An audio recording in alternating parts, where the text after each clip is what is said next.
A middle school is struggling with percentage and adding decimals. The teacher has tried explaining the concept in different ways, such as modeling and using tools in class to demonstrate it visually with limited success. The next step is explaining these complex ideas, is making the concept relevant to the real world. So the teacher plans a field trip to the local restaurant. The students enjoy a meal together, and then the learning happens. When the bills arrive, the teacher explains how to calculate a tip in percentages.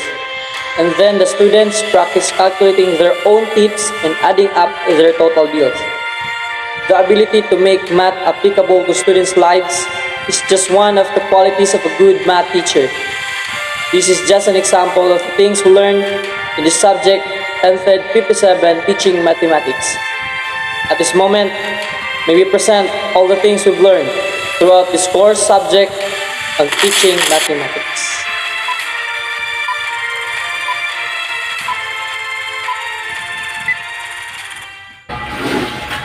Sound knowledge of mathematics. Great teachers do not consult answers at the back of the teacher's guide booklet.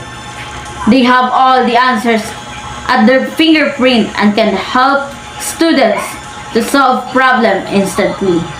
Engaging. Successful math teachers do not force students to follow their approach. Neither do they assume that they know everything to the point they ignore any form of correction. Instead, they act as a facilitator, allowing the students to offer suggestions and solve problems differently in their own. They allow room for collective discussion so that everyone in the classroom arrive at the same conclusion.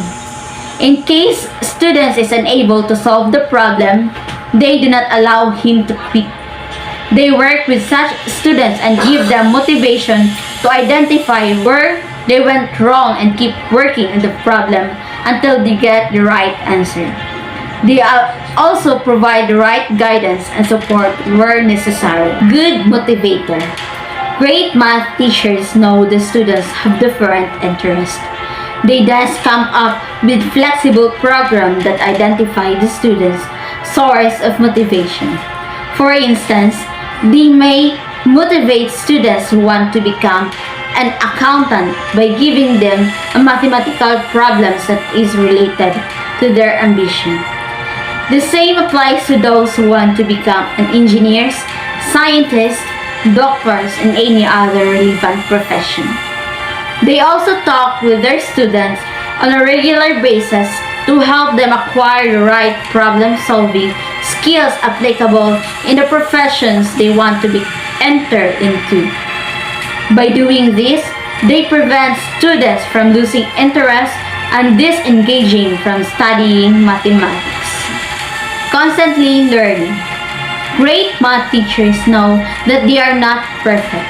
That is why they constantly read new materials to update their knowledge base. They also enroll for supplementary courses in their areas of specialty to better themselves and gain more confidence in the classroom. These involve unlearning the outdated algorithm and mathematical terms and learning new ones. Once a great teacher learns about the new mathematical concept, he lets all the students know about it, leading to effective learning and better grades. Caring. Great math teachers focus not only on the content being taught, but also on the students. They have a caring attitude towards their students and are ready to support those who are having problems. These problems could be due to emotional distress, learning difficulties, or illnesses. They are also able to recognize those students who are having bad day or need some encouragement. They also understand that sometimes unforeseen problems can delay students from completing their homework on time. In such cases, they offer second chances when necessary and take some extra time to help such students to catch up with the rest. Being a great math teacher does not necessarily mean that you have to record a high mean grade in your classes or comply with the school regulations.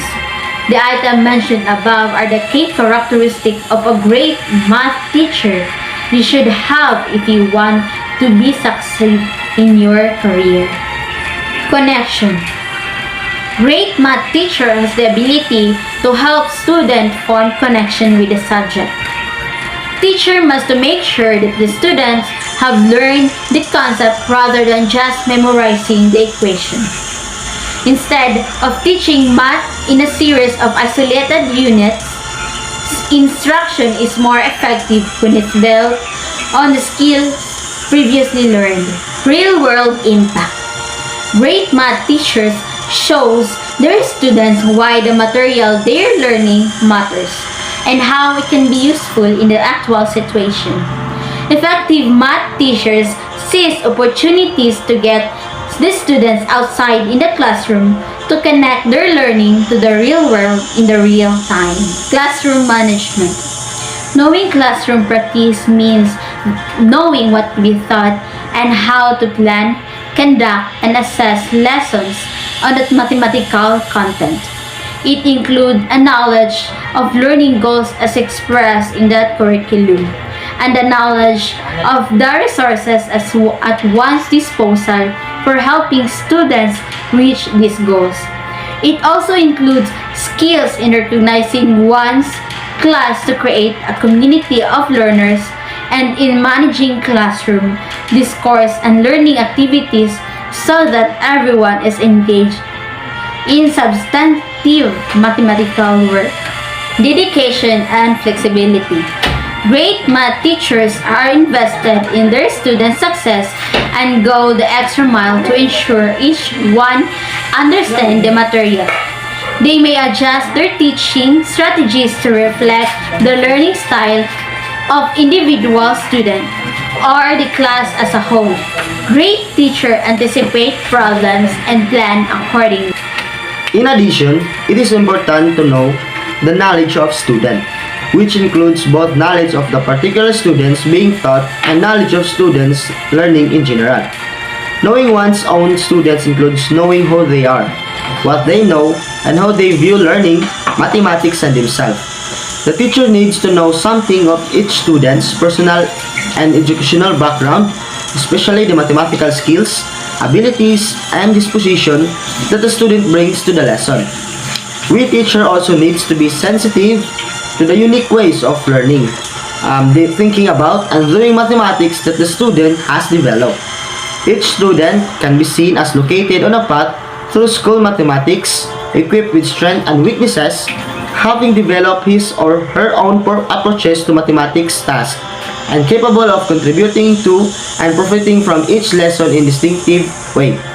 Also, we need a general knowledge of how students think, the approaches that are typically for students of a given age and background, the common conception and misconception, and the likely sources of those ideas.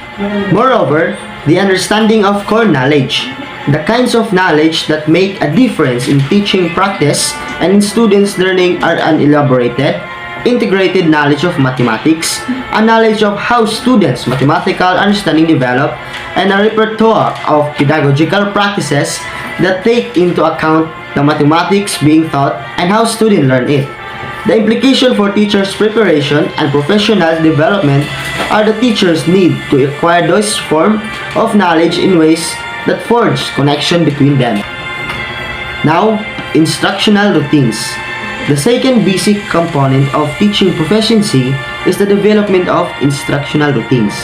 Just as students who have acquired procedural fluency can perform calculation with number efficiently, accurately, and flexibly with minimal effort, teachers who have acquired a repertoire of instructional routines can readily draw upon them as they interact with students in teaching mathematics. Some routines concern classroom management, such as how to get the classroom started each day and procedure for correcting and collecting homework. Other routines are more grounded in mathematical activity. For example, teacher need to know how to respond to a student who give an answer. The teacher does not understand or who demonstrate serious misconception. They need to know how to deal with students who lack critical prerequisite skills for the day's lesson. Teachers need business-like way of dealing with situations like this that occur on a regular basis so that they can devote more of their attention to the more serious issues facing them. When teachers have several ways of approaching teaching problems, they can try a different approach if one does not work. Tragic competence. Although teachers need a range of routines, teaching is very much a problem-solving activity. Like other professionals, teachers are constantly faced with decisions in planning instruction, implementing those plans, and interacting with students. Useful guidelines are seldom available for figuring out what to teach when, how to teach it, how to adapt material so that it is appropriate for a given group of students, or how much time to allow for an activity. On the spot, teachers need to find out what a student knows, choose how to respond to student's question or statement, and decide whether to follow a student's idea. Another important thing is assessment, which indicate on students what should learn. They specify and give concrete meaning to valued learning goals, and it can help both students and teacher improve the work the students doing in mathematics. As students' learning is clearly monitored, evaluate its progress, and helps to improve their entire performance. Adaptive reasoning. Teachers can learn from teaching by analyzing it. The difficulties their students have encountered in learning a particular topic, what the students have learned, how the student responded to particular representation, questions and activities, and the like. Teachers can become reflective practitioners, and reflection is essential in improving their practice. The focus of teachers' reflection and the tools they use shape the nature of that reflection and affect whether, what, and how they learn from it. Productive disposition. One's own knowledge, practice, and learning. Just as students must develop a productive disposition toward mathematics such that they believe that mathematics makes sense and that they can figure out, so too must teachers develop a similar productive disposition. Teachers should think that mathematics, their understanding of children's thinking, and their teaching practices fit together to make sense, and that they are capable of learning about mathematics, students' mathematical thinking, and their own practice themselves by analyzing what goes on in their classes. Teachers whose learning become generative perceive themselves as in control of their own learning. They learn by listening to their students and by analyzing their teaching practices. Not only do that they develop more elaborated conceptions of how students' mathematical thinking develops by listening to their students, but they also learn mathematical concepts and strategies from their interaction with students.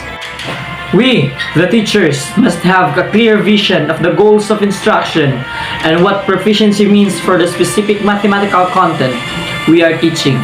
We need to know the mathematics we teach as well as the horizons of mathematics, where it can lead and where our students are headed with it.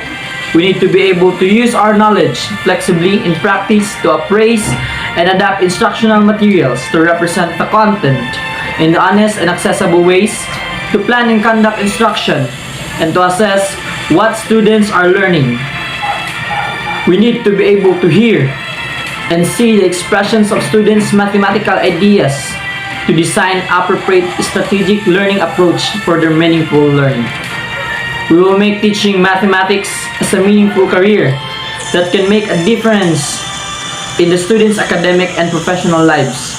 By considering those things mentioned, we can inspire a love of numbers in the next generation of great mathematicians, engineers, and scientists of the universe.